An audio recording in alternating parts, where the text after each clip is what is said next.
C'est sûr qu'après 8 journées, on ne s'attendait pas à avoir autant de défaites.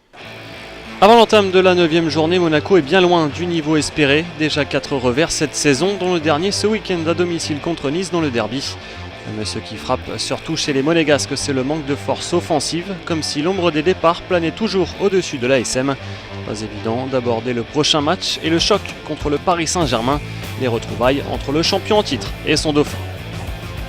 Un mercato mouvementé, mais pratiquement que dans un sens, celui des départs. En un été, les Monégasques ont perdu leurs meilleures armes. Falcao, deuxième meilleur buteur du club avec 9 réalisations, à égalité avec James Rodriguez, également meilleur passeur de Ligue 1 l'an dernier.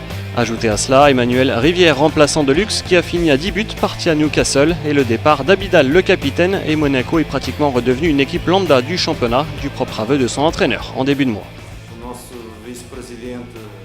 Le vice-président Vadim Vassiliev a déjà été clair sur le sujet. Le projet a changé. On travaille sur un nouveau projet pour tenter d'obtenir les meilleurs résultats possibles. L'objectif dans sa phase initiale était beaucoup plus ambitieux, mais maintenant l'objectif a perdu un peu de sa force car l'équipe est différente. Mais on reste ambitieux et on va se battre dans les limites de nos possibilités pour rester compétitif. Presque un mois plus tard, cette déclaration de Leonardo Jardim montre effectivement que Monaco n'est plus la même équipe que l'an dernier. Cette saison, Monaco, après 8 matchs de Ligue 1, c'est seulement 7 buts marqués, 2 fois moins que son futur adversaire, alors que les Parisiens également ne sont pas dans une grande forme. L'ASM n'a encore jamais inscrit plus d'un but dans les rencontres et contre Nice, c'est la première fois de la saison que Monaco n'a pas marqué. À la même époque, l'an dernier, les Monégasques étaient leaders avec la meilleure attaque et concurrents affichés du PSG pour le titre.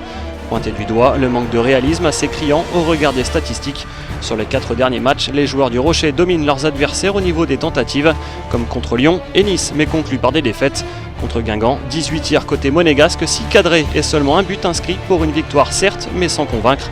Symbole de ce début de saison délicat, Dimitar Berbatov, 20 tirs pour le Bulgare, dont 12 ont trouvé le cadre, mais un bilan famélique avec seulement 2 buts au compteur pour l'ancien de Manchester United. Le mal semble plus profond avec le capitaine Jérémy Toulalan. Il est surpris, le capitaine monégasque, qui a demandé si c'était bien lui. Oh là là, incroyable, la sortie de Jérémy Toulalan, sans un mot ni même une salutation à son coach. Le milieu monégasque est resté prostré sur le banc de longues minutes après la fin du match. Un climat pesant qui n'aspire pas à la confiance avant la rencontre au sommet qui l'an dernier fleurait bon le duel entre les deux grosses cylindrées. D'autant que Monaco a manqué les 2 premiers grands rendez-vous contre Bordeaux et contre Lyon. Ce Monaco-là a perdu de sa superbe en un an seulement et s'apprête à rencontrer un adversaire contre qui l'année dernière il a disputé le titre pratiquement sur toute la saison. Mais depuis, les choses ont bien changé.